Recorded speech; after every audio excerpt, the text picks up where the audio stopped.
Part 1. A Voyage to Lilliput. My name is Lemuel Gulliver.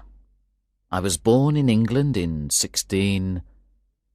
When I was a young man, I studied to be a doctor. I worked in London at first, but it was not easy to make money there. I decided to work as a ship's doctor. I liked travelling, and I made several voyages. It was an interesting life. One ship I worked on was called the Antelope.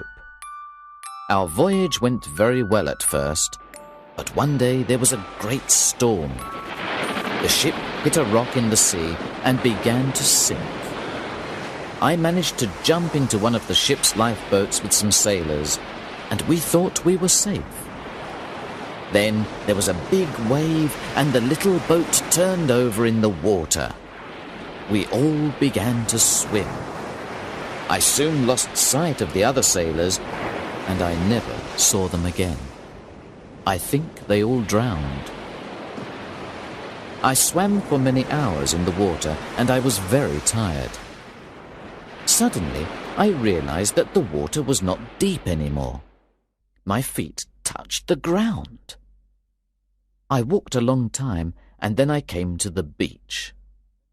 It was evening, and I was exhausted. I fell asleep on the sand.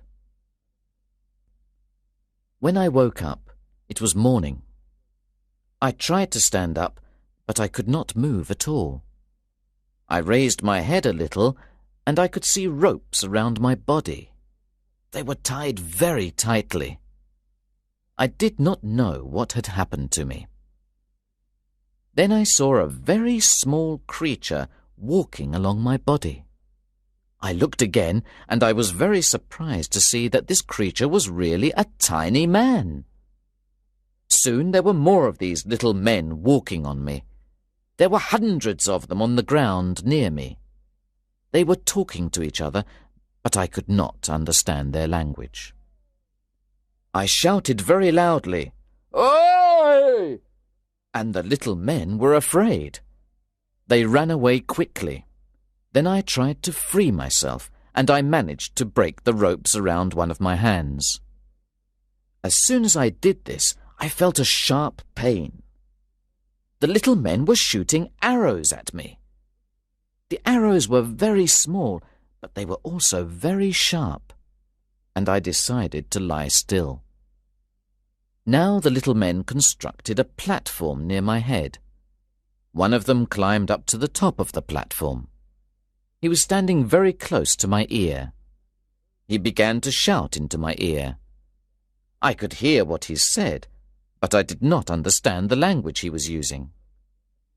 He used signs to communicate with me. He told me that the country was called Lilliput, and that he worked for the emperor. Then he explained that I was their prisoner.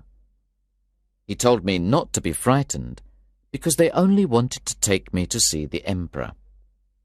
It was now the middle of the morning, and I was hungry and thirsty.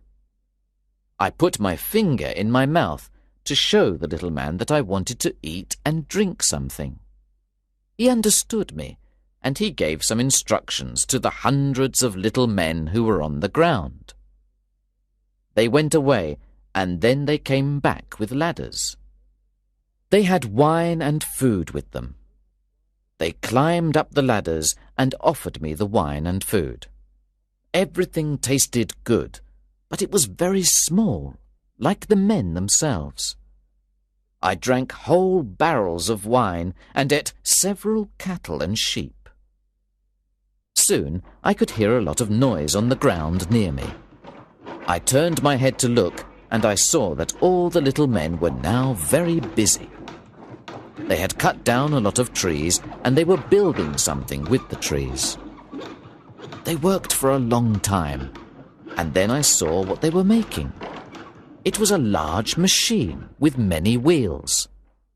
The machine was as big as me. I was now tired again, and I fell asleep once more. While I slept, the little men pulled me onto the machine. The movement woke me.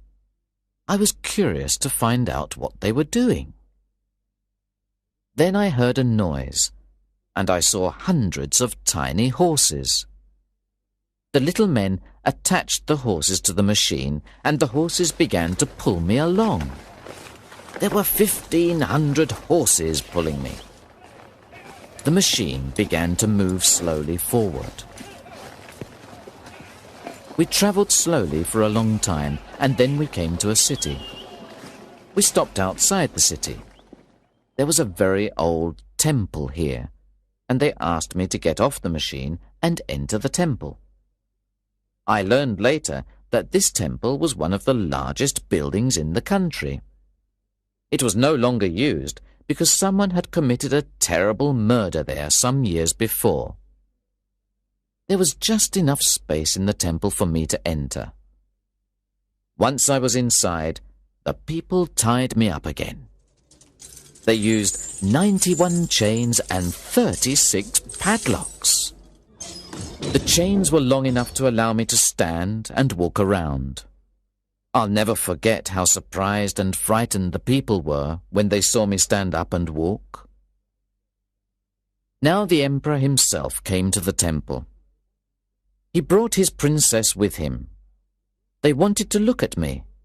They climbed up a tower in the temple and looked down at me where I lay.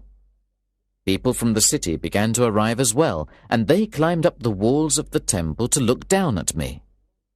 Some very daring people put ladders against my body and climbed up these. Everybody was very surprised to see me.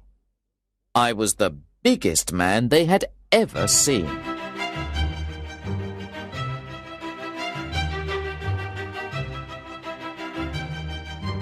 Part 2.